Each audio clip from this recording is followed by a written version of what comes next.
Bonsoir à tous et merci Julien pour l'invitation. Comme tu l'as dit en introduction, la radio est un média qui va bien. Je pense que c'est important de commencer par là parce que tu l'as très justement rappelé, ça peut expliquer que la radio en tant que média soit venue plus tardivement que d'autres, je pense notamment à la presse bien sûr, venue plus tardivement à faire sa mutation digitale qui est toujours en cours, elle est absolument pas terminée mais qui est maintenant bien engagée. Quand je dis la radio est un média qui va bien, la radio c'est depuis des années, quand on regarde les chiffres de Médiamétrie, là 126 000 radios, qui est l'étude de référence, c'est 82% d'audience cumulée tous les jours. Ça veut dire que 82% des Français ont un contact avec le média radio chaque jour, 43 millions de personnes, et c'est un chiffre qui n'a pas évolué, qui n'a pas baissé, donc c'est important de se le remémorer, qui n'a pas baissé depuis 10 ans, il est à un bon niveau de stabilité, et même encore récemment des records d'audience, puisque la population française grandit. Donc ça c'est important de se le rappeler. C'est aussi un média qui va bien en termes de confiance.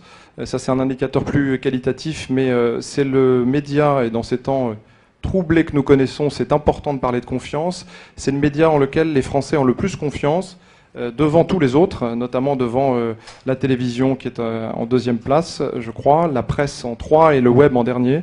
Le média recueille 58% de codes de confiance. C'est un indicateur TNS-Sofres qui sort tous les ans et qui, depuis des années, place le média radio en tête des médias dans lesquels on a le plus confiance. Et puis, tu l'évoquais, Julien, c'est également un média qui résiste bien en temps de crise. Alors, ça ne veut pas dire qu'on n'est pas touché et que les recettes publicitaires sont au beau fixe, loin de là. Néanmoins, c'est un média qui résiste mieux que d'autres, notamment parce qu'il a un aspect déstockage qui permet à des annonceurs, donc, en période de crise, rapidement passer des messages avec efficacité. Donc la radio, globalement, est un média qui va bien, et ça, c'est important de se le dire. Ça explique effectivement qu'aujourd'hui, la radio peut accélérer sa mutation digitale, puisqu'elle dispose, du coup, de moyens de financement quand même suffisants pour permettre d'accélérer, alors qu'elle avait pris un peu de retard au départ. Ensuite, la radio, et ça je ne vous l'apprends pas, est le média de la mobilité. La mobilité, ça veut dire qu'aujourd'hui, il vous suit partout. Ça a toujours été le cas, j'ai envie de dire. Avant, c'était le cas avec des baladeurs FM. C'était également le cas, bien sûr, avec des autoradios. C'est toujours le cas aujourd'hui. Aujourd'hui, on a des smartphones, on a des tablettes, on a des baladeurs, des PC qui permettent d'avoir partout en mobilité la radio avec soi. 30% aujourd'hui, 30% de la consommation radio se fait en situation de mobilité. C'est le média le plus mobile et ça lui confère un avantage certain par rapport aux autres et notamment dans sa digitalisation. La radio, ça aussi c'est important de se le dire parce qu'il y a eu beaucoup de débats que je me garderais bien de rouvrir sur la radio numérique terrestre. La radio est déjà un média numérique. Ça, c'est important de l'avoir en tête. 12% des Français écoutent la radio chaque jour sur un nouveau support. Ça représente 6 millions de personnes, essentiellement sur les smartphones d'ailleurs, 2,5 millions de personnes chaque jour. Et pour des radios jeunes, je pense notamment à Fun Radio qui est dans le portefeuille du groupe RTL, pour des radios jeunes comme Fun, la contribution monte carrément à 22%. C'est 3 fois plus qu'il y a 5 ans. C'est pour vous dire à quelle vitesse les choses se font. Aujourd'hui, la radio a passé la vitesse supérieure dans sa digitalisation. Et enfin, les jeunes. Souvent, on nous dit « oui, mais est-ce que vous n'êtes pas en train de perdre les jeunes au profit d'autres modèles ?» Non, clairement, tous les chiffres et toutes les études le montrent. Les jeunes écoutent la radio, notamment grâce au numérique, justement. 84% des 13-19 ans écoutent aujourd'hui la radio chaque jour. Je vous ai dit tout à l'heure, 82% de la population française écoute la radio chaque jour. Chez les jeunes, c'est encore plus. Donc on n'a absolument pas de perte sur cette cible-là. Ils font évidemment d'autres choses. Ils ont d'autres usages, notamment pour la consommation de la musique. Mais pour autant, ils restent fidèles aux médias radio. Et le média radio n'a pas perdu du tout d'auditeurs sur les cibles les plus jeunes. Aujourd'hui, près d'un quart des 13-24 ans écoutent la radio chaque jour sur un nouveau support. Et des formats jeunes, précisément, je pense à des radios comme Fun, bien sûr, puisqu'elle est dans le groupe, mais aussi Énergie, se portent bien aujourd'hui. Elles se portent même mieux que des formats plus adultes. Elles résistent mieux. Donc ça, je trouve que c'est important de l'avoir en tête parce qu'on a beaucoup d'idées reçues sur le fait que les radios, et notamment les radios musicales jeunes, sont concurrencées par d'autres offres. C'est vrai, mais pour autant, elles résistent très bien en termes d'audience, mesurée donc chaque jour par Médiamétrie. Alors, quand on s'est dit ça, quand on a fait ce constat que le média radio va bien, finalement, quelles sont nos convictions par rapport à ça et quelles sont les choses auxquelles on croit vraiment pour les mois qui viennent. J'ai pas fait des choses à très long terme parce que c'est tellement difficile, nul ne peut être prophète, donc je n'ai pas envie de me lancer là-dedans. En revanche, il y a déjà des choses qui sont des réalités. Par exemple, le fait que la radio va rester un média chaud, un média de l'interactivité. Ça s'inscrit dans la continuité de ce qu'elle a toujours été. C'est dans l'ADN même de la radio. Il y a toujours eu des libres antennes, elles existent encore. Il y a même des émissions comme Love in Fun qui existaient il y a 15 ans qui reviennent. C'est des émissions de libre antenne. Les auditeurs ont la parole sur RTL, a toujours existé, ça va continuer. Donc qu'est-ce qui change finalement?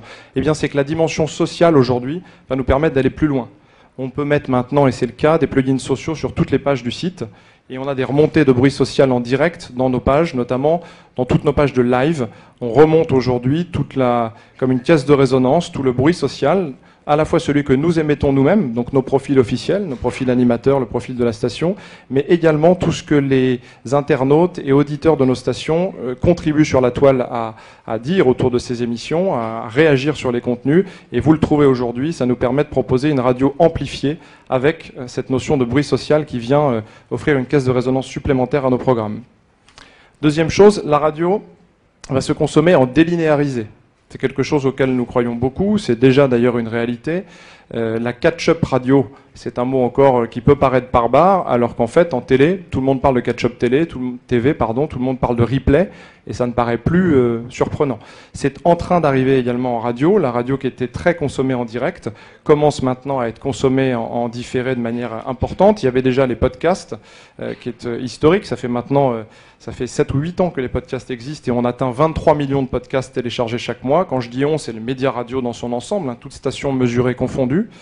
Et ce qui va se passer maintenant, en tout cas le pari que nous on fait, c'est que le Wi-Fi qui s'est généralisé partout et l'avènement des réseaux avec la 4G va permettre d'accélérer la consommation en ligne.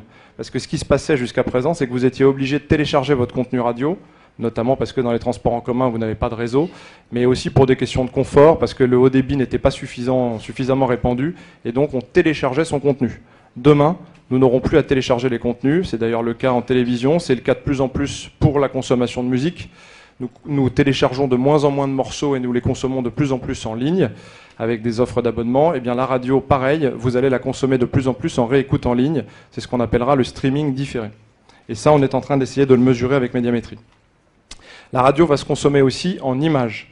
C'est déjà le cas aujourd'hui. On le voit sur nos offres de stations. Pour ne prendre que nos exemples à nous, et je pense que Joël complétera pour Radio France parce qu'ils sont évidemment également dans ce mouvement. On est à 12 heures de direct filmé chaque jour sur RTL. On est à 7 heures de direct filmé chaque jour sur Fun Radio. Et il ne faut pas considérer que l'image, c'est uniquement du direct. Les radios aujourd'hui deviennent réellement producteurs d'images à part entière. Non seulement nous avons installé des caméras dans tous nos studios, donc nous nous sommes équipés et nous filmons de plus en plus en direct comme je viens de vous le dire, mais en plus nous avons maintenant des productions spécifiques de modules courts vidéo pour proposer, je pense notamment à RTL où ça s'y prête particulièrement bien, pour proposer des éclairages sur l'actualité. Donc nous avons créé les vidéos essentielles RTL où vous avez à la fois des éclairages sur l'actualité, on vous donne plus d'infos sur un fait d'actualité, des éditos de nos éditorialistes, comme on a des grandes signatures, on en profite, du fact-checking, c'est important aujourd'hui, nous avons lancé une marque qui s'appelle le décodeur, que nous appliquons à différentes thématiques, le décodeur politique notamment, qui a été le premier qu'on a exploité, et enfin des vidéos de zapping, puisque finalement l'audience se fait aussi sur des vidéos qui reprennent des séquences fortes qui se sont passées chez nous et ailleurs. Donc l'image est en train de s'imposer partout.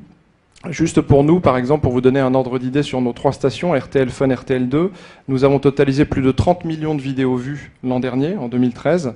Et rien que sur le dernier mois pour RTL, nous en sommes à plus de 4 millions de vidéos vues. Faites le calcul, on est déjà à une croissance très importante en ce début d'année. Et nous avons d'ailleurs doublé l'audience live de RTL depuis que nous la filmons. C'est-à-dire que concrètement, le fait de proposer de l'image sur le web, les images des studios de RTL, nous a permis déjà de doubler l'audience. Ça prouve, s'il en était besoin, l'intérêt du public pour ce type de consommation. J'aperçois Joël qui complétera pour Radio France. Et enfin, donc, nous avons vu la radio est sociale, elle est live, elle est enrichie, elle est délinéarisée, elle va être en images. La radio de demain, comme je vous le disais, elle va être amplifiée, ça va être une caisse de résonance que permettent toutes ces nouvelles technologies, tous ces nouveaux outils.